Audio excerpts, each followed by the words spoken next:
hardworking public workers, which frankly are represented in this room, or my wife, or my father-in-law, or my sister-in-law, or my mother who's retired as a public sector nurse, or my father who's a retired law enforcement officer, that we don't appreciate your service, because we do. What this is about is trying to level the playing field and put it into a situation where the private sector taxpayers, and yes, public sector folks pay taxes too, but your salaries come from the private sector, allowing them to have the ability to level the playing field, to create a system that restructures the ability for Ohio to long-term afford it. And that's what this bill's about. Again, as I said, simple numbers, not mine, the Columbus Dispatches.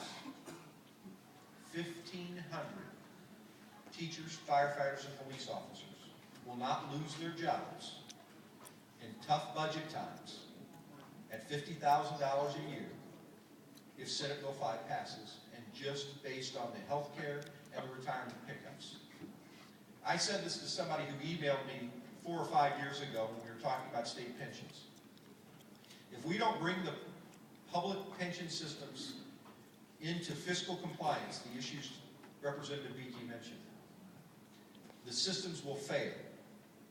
And I don't think there's a will among the taxpayers to bail those systems out, to give benefits to public sector workers that are far different than what the average private sector worker gets. The same thing applies when you look at any benefit structure. If the benefits given to public workers, the people that are paid by the taxpayer, are so different than the benefit the average person in the private sector gets, at some point there's going to be a discussion about whether that's sustainable and a long-term benefit. And that's what this bill's trying to address with regard to health care and retirement pickups. That's the issue.